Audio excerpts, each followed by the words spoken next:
એટલે પ્રાર્થના. તમે જે ભગવાનને માનતા હોય, તમે જે માતાજીને માનતા હોય, એનું સ્મરણ, એનું નામ કહેવાય પ્રાર્થના. પ્રાર્થના કરવાથી શું મળે? પ્રાર્થના કરવાથી ભગવાન મળે. ભગવાન મળે, શ્રદ્ધા મળે. વાલા ભાઈઓ, શ્રદ્ધા, જીવનમાં શ્રદ્ધાનું બહુ જ મહત્વ છે.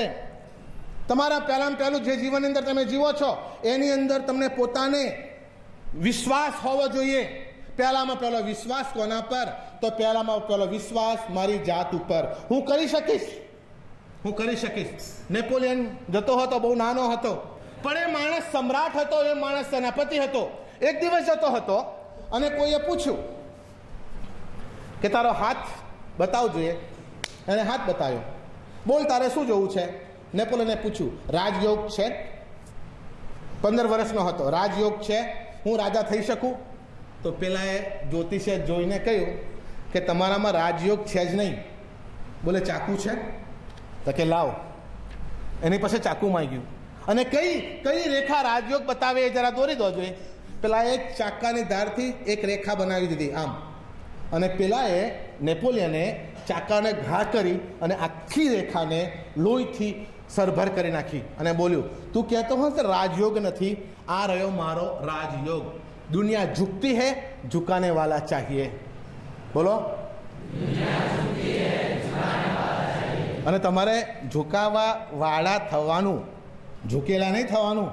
તમારે ઝુકાવા વાળા થવાનું, પણ એ માટે તમારે વિશ્વાસ તમારા પર હોવો જોઈએ, પોતા ઉપર. બીજું, વિશ્વાસ બીજા ઉપર પણ હોવો જોઈએ. પોતાના પર વિશ્વાસ અગત્યનો છે, શ્રદ્ધા અગત્યની છે. એક બાપા મરતા હતા. મરતા મરતા પોતાના દીકરાને બોલાવ્યો, બેટા અહીંયા આવ. દીકરો આવ્યો.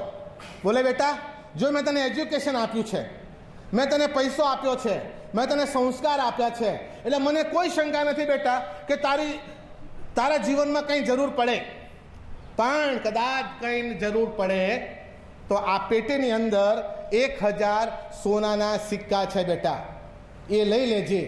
પણ આ પેટી ત્યારે જ ખોલજે જ્યારે આરો કિનારો કંઈ ના હોય તો જ ખોલજે, બાકી પેટી ખોલીશ નહીં.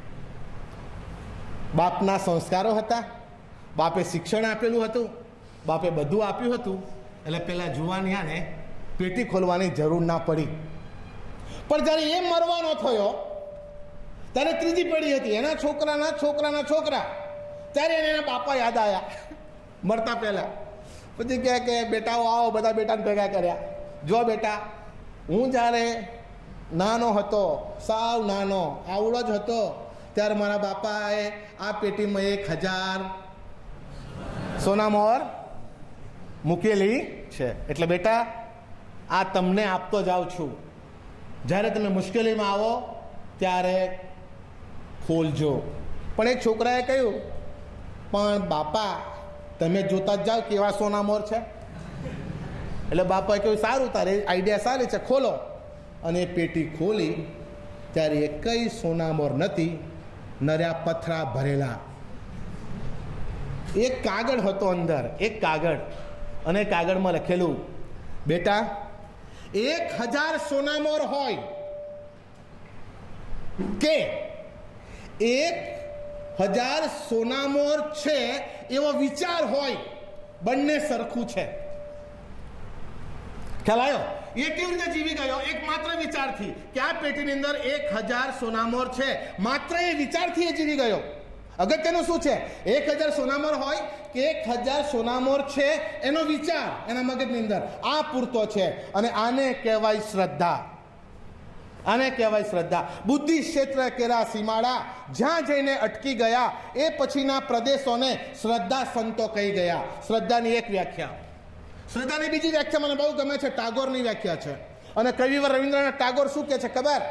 4 વાગે હજી અજવાળું થયું ના હોય, હજુ પરોળ ફાટ્યું ના હોય, ચારે બાજુ ત્યારે અંધકાર હોય, ત્યારે પેલા પક્ષીઓ પરોળના ગીત ગાય, એનું નામ કહેવાય શ્રદ્ધા. યાદ આવે છે? એટલે વાલા ભાઈઓ, તમે યુવાનો છો, તમારામાં શ્રદ્ધા હોવી બહુ જરૂર છે.